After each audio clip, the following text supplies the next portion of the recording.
ನಮಸ್ಕಾರ ಸ್ನೇಹಿತರೆ, ಗೌಡ್ರ ಚಾನಲ್ಗೆ ಸ್ವಾಗತ. ನಾನು ನಿಮ್ಮ ಚಿನ್ನ ಪಾಟೀಲ್. ಇವತ್ತು ನಾವು ಉಪ್ಮಾ ಪರೋಟ ಹೇಗೆ ಮಾಡೋದಂತ ನೋಡೋಣ. ಮನೆಯಲ್ಲಿ ಸಾಮಾನ್ಯವಾಗಿ ನಾವು ಉಪ್ಪಿಟ್ಟನ್ನ ಮಾಡಿರ್ತೀವಿ, ಆದರೆ ಯಾರೂ ಸರಿಯಾಗಿ ತಿನ್ನೋದೇ ಇಲ್ಲ. ಯಾಕಂದರೆ ಹೆಚ್ಚು ಜನಕ್ಕೆ ಉಪ್ಪಿಟ್ಟು ಇಷ್ಟನೇ ಆಗೋದಿಲ್ಲ. ಆ ರೀತಿ ಉಪ್ಪಿಟ್ಟು ಉಳಿದಾಗ ನಾವು ಅದಕ್ಕೆ 1 ಚಮಚ ಕಡಲೆ ಹಿಟ್ಟು, ಈರುಳ್ಳಿ, ಹಸಿಮೆಣಸಿನ್ಕಾಯಿ, ಟೊಮ್ಯಾಟೊ, ಕೊತ್ತಂಬರಿ, ಅರಿಶಿಣ ಪುಡಿ, ರುಚಿಗೆ ತಕ್ಕಷ್ಟು ಉಪ್ಪು, ಅಜ್ವಾಯಿನ್,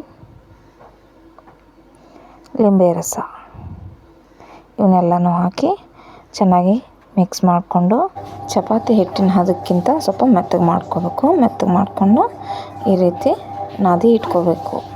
ನಂತರ ಒಂದು ತವ ಕೈಲಿಟ್ಟು ಗ್ಯಾಸ್ ಮೇಲೆ ಅದ್ರ ಮೇಲೆ ಈ ರೀತಿ ತಟ್ಕೊಂಡು ಎರಡೂ ಬದಿಲಿ ಚೆನ್ನಾಗಿ ಎಣ್ಣೆ ಹಾಕಿ ಬೇಯಿಸ್ಕೋಬೇಕು. ಹಸಿ ವಾಸನೆ ಹೋಗೋ ಥರ ಎರಡೂ ಬದಿಲಿ ಚೆನ್ನಾಗಿ ಬೇಯಿಸ್ಕೊಂಡು ಒಂದು ಪ್ಲೇಟ್ಗೆ ಸರ್ವ್ ಮಾಡಿಕೊಂಡ್ರೆ ಬಿಸಿ ಬಿಸಿಯಾದ ಉಪ್ಮಾ ಪರೋಟ ರೆಡಿಯಾಗುತ್ತೆ. ಈ ರೀತಿ ಪರೋಟ ಮಾಡೋದ್ರಿಂದ ರುಚಿಯಾಗೂ ಇರುತ್ತೆ, ಮನೆಯಲ್ಲೆಲ್ಲರೂ ಇಷ್ಟನೂ ಪಡ್ತಾರೆ. Thank you for watching the video.